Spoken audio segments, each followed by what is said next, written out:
আল্লাহ দেখতে চাইলেন ওই ছেলের জন্য মায়া বেশি নাকি আল্লাহর জন্য বেশি। আল্লাহ ডেকে বললেন, ইব্রাহিম দেখি হৃদয়ে কার জন্য দরদার ভালোবাসাটা বেশি। যাও আমার সন্তুষ্টির জন্য ৮৬ বছর বয়সে পাওয়া কলিজার টুকরা দুধের বাচ্চা ইসমাইলকে জবাই করে আমার খুশি অর্জন করো। জবাই করো, স্যাক্রিফাইস করো, আমার জন্য উৎসর্গ করো। এবার আল্লাহ দেখলেন সাইয়েদনা ইব্রাহিমের হৃদয়ের মধ্যে ইসমাইলের জন্য ভালোবাসা বেশি না কম? কত বেশি জানেন? সাইয়েদনা ইসমাইল যখন দুনিয়াতে এসেছে তখন সাইয়েদনা ইব্রাহিম আলাইহিস সালামের বয়স ছিল ৮৬। কত? আপনাকে বাগেরহাটে ৮৬ বছর বয়সে কারো বাচ্চা কাচ্চা হয়? হ্যাঁ, আছে এরকম পালোয়ান? আছে কেউ? নাই। সাইয়েদনা ইসমাইল যখন এসেছে দুনিয়ায় তখন সাইয়েদনা ইব্রাহিমের বয়স কত ছিল? ৮৬। তার মানে ৮৬টা বছর আল্লাহর কাছে কাঁদছে আর দোয়া করছে, আল্লাহ একটা সন্তান দাও দাও দাও, দেয় নাই। ৮৬ বছর বয়সে যে যেই সন্তানটা দিল ওই সন্তানের প্রতি মায়া, দরদ, মোহব্বত, ভালোবাসা বেশি না কম? আল্লাহ দেখতে চাইলেন ওই ছেলের জন্য মায়া বেশি নাকি আল্লাহর জন্য বেশি। আল্লাহ ডেকে বললেন, ইব্রাহিম দেখি হৃদয়ে কার জন্য দরদার ভালোবাসাটা বেশি। যাও আমার সন্তুষ্টির জন্য ৮৬ বছর বয়সে পাওয়া কলিজার টুকরা দুধের বাচ্চা ইসমাইলকে জবাই করে আমার খুশি অর্জন করো। জবাই করো, স্যাক্রিফাইস করো, আমার জন্য উৎসর্গ করো। এরপর ওনার ছেলের সাথে কি বললেন আছে না নাই? ফালাম্মা বালাগা মাআহু সা'য়া ক্বালা ইয়া বুনাইয়া ইন্নী আরা ফিল মানামি আন্নী আযবাহুক ফানজুর মাযা তারা। দুধের বাচ্চা ছোট্ট ইসমাইল ডেকে বলে, ও ইসমাইল আমি স্বপ্নে দেখেছি আমি তোমারে জবাই করছি, এখন কি করব? সুবহানাল্লাহ। আমার আব্বা যদি আমার কইতো, আপনার বাবা যদি বলতো, আব্বা তোরে তো দেখছি স্বপ্নে জবাই করি, আমরা কইতাম আব্বা আমার দেখেন না, আমার বড়টারে দেখছেন। কথা কন। আমরা বলতাম ছোটটারে দেখছেন, ওইটারে জবাই করেন, মাইজ্জাডারে করেন, বড়ডারে করেন, আই ন আই হাইতান ন। সুবহানাল্লাহ কইবেন না? কি বাবা, কি ছেলে! ইন্নী আরা ফিল মানামি আন্নী আযবাহুক ফানজুর মাযা তারা। ইসমাইল স্বপ্নে দেখেছি তোমারে জবাই করতেছি, কি করব কও? সাইয়েদনা ইব্রাহিম এই প্রশ্ন করার পরে সাইয়েদনা ইসমাইল বললেন, ক্বালা ইয়া আবাতি ফাআল মা তুমার। বাবা আপনি স্বপ্নে যা দেখেছেন ঠিক তাই করেন, যা দেখেছেন তাই করেন। আমগো পোলা গুলাও পোলা, উনার পোলাও পোলা। সাতাজিদুনি ইনশাআল্লাহু মিনাস সাবিরিন। আব্বা আমি তো ডরাই না, আপনি ডরায়েন না। আমি ভয় পাই নাই, আমি ভয় আছে, আপনি ভয় পান কিনা? আল্লাহু আকবার। কি ছেলে দিয়েছিল আল্লাহ তারে! ইফআল মা তুমার সাতাজিদুনি ইনশাআল্লাহু মিনাস সাবিরিন। ও বাবা আপনি ভয় পায়েন না, ইনশাআল্লাহ আপনি আমারে ধৈর্যশীল দেখতে পাবেন, আপনি আমারে ধৈর্যশীল দেখতে পাবেন। তাহলে ছেলের সাথে কি কথা হয়েছে কোরআনে আছে না নাই? বলতে দেরি, ছুরি নিয়ে গলার মধ্যে ছুরি চালাতে 1 সেকেন্ডও দেরি করে নাই। সুবহানাল্লাহ পড়েন। তার মানে এই পরীক্ষায়ও আল্লাহ বললেন, ক্বাদ সাদ্দাকতার রুইয়া ইন্না কাযালিকা নাজজিল মুহসিনিন। ইব্রাহিম ছুরি আর চালায়ও না, ইসমাইলকে মারা আমার উদ্দেশ্য না, তোমার হৃদয়টা দেখা উদ্দেশ্য। এই ইসমাইল মরে গেলে তো সব ঘটনা উলট পালট লেগে যাবে, কারণ আখিরি জামানার পয়গম্বর বিশ্বনবী মুহাম্মদ রাসূলুল্লাহ সাল্লাল্লাহু আলাইহি ওয়াসাল্লাম এই ইসমাইলের বংশে পৃথিবীতে আগমন করবে। চিল্লায় কোন ঠিক কিনা? ইসমাইলকে বাঁচিয়ে রাখা আল্লাহর জন্য ওয়াজিব, আল্লাহ নিজের জন্য এটাকে আবশ্যক করেছেন। সুবহানাল্লাহ পড়েন। Could you imagine কি স্যাক্রিফাইস তিনি করেছেন? প্রতিটা পরীক্ষায় পাস। পরীক্ষার ফলাফলে আল্লাহ কি বললেন? তোমার আমি কি বানাইলাম? নেতা। নেতা হওয়া এত সোজা না। লিডারশিপ কোয়ালিটিটা অনেক গুরুত্বপূর্ণ কোয়ালিটি, এটা চাইলেই পাওয়া যায় না। এটা নিজেকে তিলে তিলে পরীক্ষায় উত্তীর্ণ করে, কষ্টি পাথর দিয়ে যাচাই বাছাই হওয়ার পরে নিজেকে প্রমাণ করে করে নেতা হতে হয়। চিৎকার করে বলেন ঠিক কিনা? আল্লাহ বললেন, আমি আমার খলিলরে খালি পরীক্ষার উপর পরীক্ষা নিলাম। যারে আল্লাহ ভালোবাসে বেশি তার জীবনে পরীক্ষাও। বিশ্বনবীরে আল্লাহ বুঝাতে চাইলেন, ও আমার নবী আপনার জীবনটা পরীক্ষাময়, এত পরীক্ষা দেখে বিচলিত হওয়ার কিছু নাই, টেনশনে পড়ার কিছু নাই, নিরাশ হওয়ার কিছু নাই। আপনার পিতা ইব্রাহিমকেও এরকম অনেকগুলো আমি পরীক্ষা নিয়েছি, আর প্রতিটা পরীক্ষায় আমার ইব্রাহিম খলিল সফলতার সাথে উত্তীর্ণ হয়েছে। আসাদুন নাসি বালাআন আল আম্বিয়া, এই পৃথিবীতে সবচেয়ে বেশি বালা মুসিবত আর পরীক্ষা আসে নবীদের। কাদের? সুম্মাল আমসাল ফাল আমসাল, এরপরে সিদ্দিকিনদের, শুহাদাদের, সলিহিনদের। ইবতালা আর রাজুলু হাসাবা দীনি, ব্যক্তির দিনদারি যত বেশি তার উপর আল্লাহর পরীক্ষাও। এজন্য মুমিন পরীক্ষাতে ভয় পায় না, মুমিন কখনো বিচলিত হয় না, মুমিন ভরসা রাখে একজনের উপর। চিল্লায় বলেন যিনি কে? আল্লাহ বললেন পরীক্ষার পর পাহাড় সম পরীক্ষা দিয়ে আমি আমার খলিল ইব্রাহিমকে যাচাই করেছি। একটা পরীক্ষায় ইব্রাহিম ফেল করে নাই, প্রতিটা পরীক্ষায় পাস। এগুলো বলে বলে বিষ্ণুনবীর আল্লাহ সান্ত্বনা দিচ্ছেন, নবী ওরা আপনারে গালি দেয় জাদুকর বলে, ওরা আপনারে গালি দেয় গণক বলে, ওরা আপনারে কবি বলে গালি দেয়, ওরা আপনারে পাগল বলে গালি দেয়, একটার পর একটা পরীক্ষায় আপনি জর্জরিত হচ্ছেন। নবী আপনার পিতা ইব্রাহিম তো এর চেয়েও বেশি পরীক্ষায় পড়েছে। দুনিয়াতে আমরাও যারা পরীক্ষার শিখা, আমরাও সাইয়েদনা ইব্রাহিমের জীবনী থেকে শিক্ষা নেওয়ার দরকার আছে না নাই? গালি আসবে, মন্দ কথা আসবে, বিপদ আসবে, জেল জরিমানা আসবে, ঝুঁকি আসবে। এই ঝুঁকি আর রিস্কের মধ্য দিয়ে কালিমার দাওয়াতের প্রচারের কাজ করতে হবে। চিল্লায় এখন ঠিক কিনা? এটাই মুমিনের বৈশিষ্ট্য। ঝুঁকি, বিপদ, পরীক্ষা, বালা মুসিবত, এগুলো মুমিনের লক ছাড়ে না, পিস ছাড়ে না। কারণ মুমিনরে পছন্দ করে কে? মুমিন খুব ভালো করেই জানে বিপদের পরেই বিজয় দান করবে কে।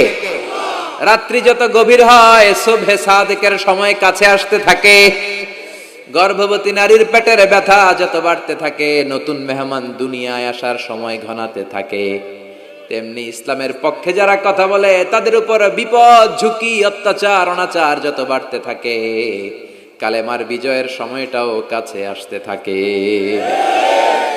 কাছে আসতে থাকে। এই নাজরানা আমাদেরকে দিতে হবে। পরীক্ষায় আমাদেরকে সাইয়েদনা ইব্রাহিমের মতো উত্তীর্ণ হতে হবে। জালিমরা বেশি দিন থাকতে পারে না, এটা ইতিহাস সাক্ষী। কথা বলেন।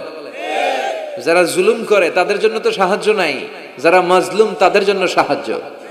বদরের প্রান্তরে 313 জন মাত্র দরিদ্র, গরিব, মাজলুম সাহাবী, তাদের জন্য আকাশ থেকে ফেরেশতা দিয়ে নুসরাত সাহায্য করেছে কে? তার মানে মাজলুম আল্লাহর পক্ষে আর জালিমের বিপক্ষে, ঠিক কি না? জালিমের জন্য কোনো সাহায্য নাই, বরং দুনিয়ায় যারা জুলুম করে তাদের ক্ষমতা বেশি দিন থাকে না। ফেরাউন বেশি দিন থাকে নাই, থাকছে? নমরুদ বেশি দিন থাকে নাই, থাকছে? থাকতে পারে না। যারা দুনিয়াতে রক্ত ঝরায় এরা থাকতে পারে না, বরং যাদের রক্ত ঝরে তাদেরকে আল্লাহ বিজয় দিয়ে দেয়। আর যারা রক্ত ঝরায় এদের শেষ রক্ষাও হয় না, এরা জান নিয়ে পালাবার সুযোগ পায় না। কথা বলেন। এজন্য পরীক্ষা আসলে মুমিন ভয় পাবে? মুমিনের হৃদয়ে ভয় আছে কার? চিল্লায় বলেন। আল্লাহর ভয় নিয়ে থাকতে হবে। সাইয়েদনা ইব্রাহিমকে একটার পর একটা পরীক্ষায় আল্লাহ ফেলেছেন, একটার পর একটা পরীক্ষায় আল্লাহ ফেলেছেন, কিন্তু এই পরীক্ষায় তিনি গোল্ডেন এ প্লাস। সুবহানাল্লাহ পড়েন। রব্বুল আলামিন বলেন, ওয়া ইয বিতালা ইব্রাহিম রাব্বুহু বিকালিমাতিন ফাতাম্মাহুন্না ক্বালা ইন্নী জাইলুকা লিন-নাসি ইমামা। ও খলিল, একটার পর একটা পরীক্ষা আমি তোমার জীবনে নিয়েছি। বিশ্বনবীরে বললেন আমার ইব্রাহিমের উপর একটার পর একটা পরীক্ষা আমি নিয়েছি, ইব্রাহিম প্রতিটা পরীক্ষায় পাস। আর খুশি হয়ে আমি বললাম, ইব্রাহিম আমি তোমার নেতা বানায় দিলাম। আল্লাহ put Sayyidina Ibrahim in some tests and trials, and Sayyidina Ibrahim successfully overcome all the tests. Allah said, Ibrahim, I'm gonna make you the leader. Ibrahim আমি তোর লিডার বানাই দেব, এই ফলাফল স্বরূপ তোমার আমি গোটা বিশ্বের নেতা বানাই দিব। I'm gonna make you the leader. এজন্য সাইয়েদনা ইব্রাহিমকে নেতা বানাই দিলেন কে? একটার পর একটা পরীক্ষা তিনি দিয়েছেন। একটাও সাধারণ পরীক্ষা ছিল না, সব ভয়ঙ্কর পরীক্ষা। পরীক্ষাগুলো ছিল অগ্নি পরীক্ষা। পরীক্ষা নাম্বার 1 ইলকাউহু ফিন্নার, আগুনের পরীক্ষা। নমরুদ বলে, ইব্রাহিম ঈমান ত্যাগ করো, না হলে আগুনে ফেলবো। কোথায় ফেলবো? সাইয়েদনা ইব্রাহিম বলে, আমার জীবন যাবে কিন্তু ঈমান যাবে। ঈমানের পথে অবিচল থেকে আমার মরণ যেন হয়।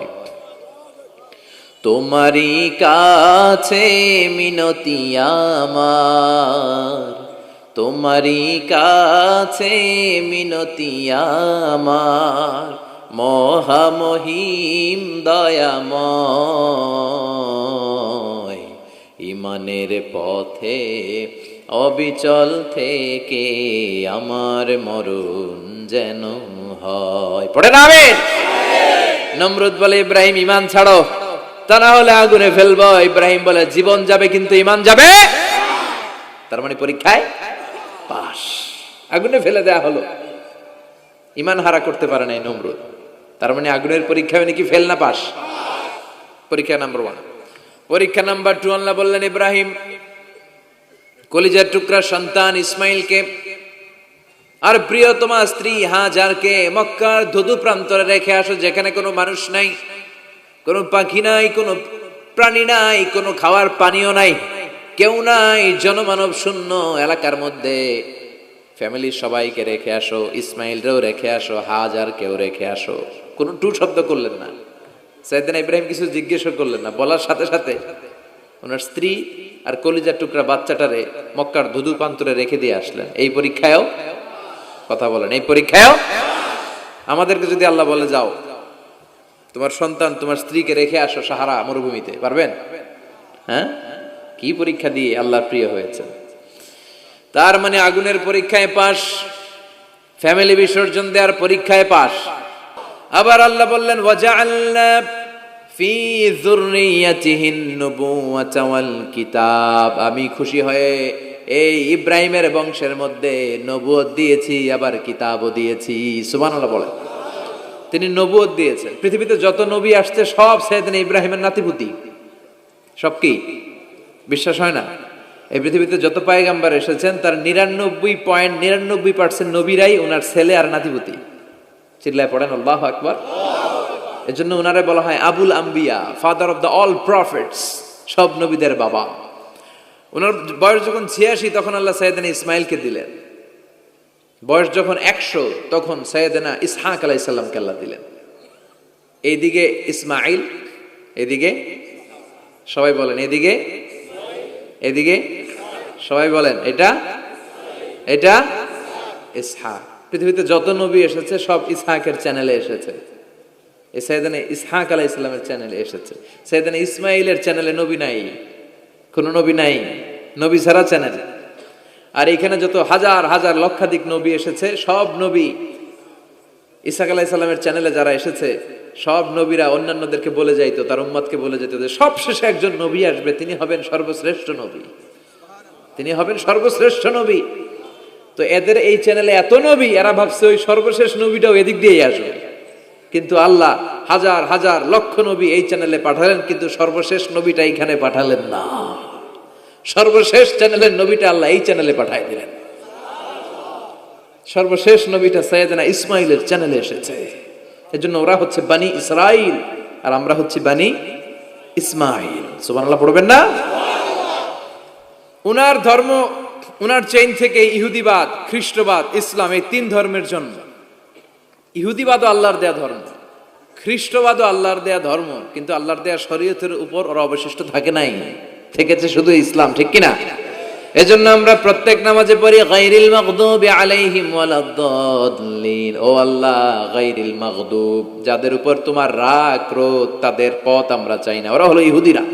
ওয়ালাদ-দাল্লিন, আর যারা ভ্রষ্ট তাদের পথও চাই না, এরা হলো নাসারারা। 3 ধর্মের গোড়া সাইয়েদনা ইব্রাহিমের সাথে লেগেছে। এজন্য এই 3 ধর্মকে একসাথে বলে কম্পারেটিভ রিলিজিয়ন, তুলনামূলক ধর্মতত্ত্বের ভাষায় অ্যাব্রাহামেটিক ফেইথ। কি বলে? অ্যাব্রাহামেটিক ফেইথ বলে। এজন্য ওনাকে বলা হয় আবুল আম্বিয়া। সব নবীরা এই চ্যানেলে এসেছে। তার মানে সব নবী সাইয়েদনা ইব্রাহিমের নাতিপুতি। আবার এই প্রতিটা নবীর জন্য আল্লাহ তাআলা আকাশ থেকে কিতাব নাজিল করেছেন। চিল্লায় বলেন ঠিক কিনা? আল্লাহ বলে ইব্রাহিম তোমারও আমি কিতাব দিলাম। সাইয়েদনা ইব্রাহিম আলাইহিস সালামের উপর কিতাব আছে না নাই? ওই কিতাবের নাম কি? কে পারে? ইন্না হাযা লাফিস সুহুফিল উলা সুহুফি ইব্রাহিম ওয়া মূসা। সুহুফি ইব্রাহিম, সাইয়েদনা ইব্রাহিমকে আল্লাহ তাআলা সহিফা দান করেছেন। চিল্লায় পড়েন আল্লাহু আকবার। আবার এই নবীর নামে আল্লাহর কোরআনে একটা সূরা আছে না নাই? কথা কন, কি নাম সূরা? সূরা আলিফ লাম রা। কিতাবুন আনজালনাহু ইলাইকা লিতুখরিজান নাসা মিনাল যুলুমাতি ইলান নূর। সুবহানাল্লাহ পড়েন। আলিফ লাম রা। I have revealed this holy and sacred book unto you in order to lead the mankind out of darkness into the light. ও নবী, আমি এই কিতাবকে আপনার কাছে পাঠিয়েছি অন্ধকারাচ্ছন্ন মানুষগুলোকে অন্ধকার থেকে আলোর দিকে নিয়ে যেতে। এই কোরআনের ভেতরে আলো আছে না নাই? সবকিছুর সমাধান আছে না নাই? সমাধান চাও যদি জীবনে মরণে, ফিরে যাও খুঁজে নাও চোখ রাখো কোরআনে। সুবহানাল্লাহ পড়েন। চোখ রাখবেন কোথায়? নাকি মোবাইলে, না টিভিতে, না এটিএন বাংলার পর্দায়? আসিতেছে আগামী শুক্রবার রঙিন পর্দায়, চোখ রাখুন এটিএন বাংলায়। এটিএন বাংলায় চোখ রাখবেন? কই রাখবেন? সমাধান চাও যদি জীবনে মরণে, ফিরে যাও খুঁজে নাও চোখ রাখো কোরআনে। ঠিক কিনা? If you want the solution this dunya and akhirah, go back, have a look to the holy Quran. সুবহানাল্লাহ পড়েন। কি নবী আল্লাহ বানালেন, ওই নবীর নামে আল্লাহ একটা সূরা দিলেন। আবার আল্লাহ বললেন, ও দুনিয়ার মুসলমানেরা শোনো, তোমাদেরকে মুসলমান বলে নাম করেছে সাইয়েদনা ইব্রাহিম। ঠিক কিনা? আবার এই নবী সাধারণ কোন নবী নয়, এই নবী হলো তোমাদের জাতির পিতা। আমাগো জাতির পিতা কেডা? কথা কন আরো জোরে, সবাই মিলে বলেন, মিল্লাতা আবিকুম ইব্রাহিম হুয়া সাম্মাকুমুল মুসলিমিন। মিল্লাতা আবিকুম ইব্রাহিম, তোমাদের জাতির পিতার নাম, আমাদের জাতির পিতার নাম হুয়া সাম্মাকুমুল মুসলিমিন, তিনিই তোমাদেরকে মুসলমান নামকরণ করেছে। আবার আল্লাহ বললেন, আসলিম ইব্রাহিম, তুমি সবাইরে মুসলমান বানাও, আগে নিজে মুসলমান হও। আসলিম ক্বালা আসলামতু লিরাব্বিল। ও ইব্রাহিম, তুমি মুসলমান হও বলার সাথে সাথে ইব্রাহিম বলে, আল্লাহ দেরি নাই, আমি মুসলমান হয়ে গেলাম। ইহুদিরা দাবি করতো সাইয়েদনা ইব্রাহিম নাকি ইহুদি, নাউজুবিল্লাহ পড়বেন না? খ্রিস্টানরা দাবি করতো সাইয়েদনা ইব্রাহিম নাকি খ্রিস্টান। আল্লাহ বলে, মা কানা ইব্রাহিম ইয়াহুদিয়াও ওয়ালা নাসরানিয়াও ওয়ালাকিন কানা হানিফাম মুসলিমা। আল্লাহ বলে, আমার ইব্রাহিম ইহুদি নয়, আমার ইব্রাহিম খ্রিস্টান নয়, আমার ইব্রাহিম পাক্কা মুসলমান। হানিফান মুসলিমা, পাক্কা মুসলমান, ওনার ইসলামে কোনো সন্দেহ। এজন্য আল্লাহ খুশি হয়, ওনার একটা উপাধি দিলেন। উপাধিটা হলো লা হালিম। ইন্না ইব্রাহিম লা হালিমুন আওয়াহুম মুনিব। আমার ইব্রাহিম সহনশীল, আমার ইব্রাহিম ভদ্র। সুবহানাল্লাহ বলেন। আমাদের বাংলাদেশে, আমাদের মুসলমানদের মধ্যে এটার সবচেয়ে বড় অভাব, সহনশীলতা আমাদের নাই। কথা কর, নিজে যেটা বুঝি ওইটাই। আমি তাবলীগ করি, আমি মনে করি আমি হক, বাকি সব বাতিল। এই সমস্যাগুলো বাগেরহাটে আছে না নাই? হ্যাঁ, আমি যদি জামাত ইসলাম করি, আমি মনে করি আমি হক, বাকি একটা দলর আমি হক বলতে চাই না। আছে না এরকম? আমি আহলে হাদিস, সো আমি হক, আর বাকি যা আছে সব বাতিল। আমি কওমি, তো আমি ভালো, আলিয়া সব খালিয়া। কথা কর। আবার আমি আলিয়া, আমি ভালো, কওমিয়া সব শেষ।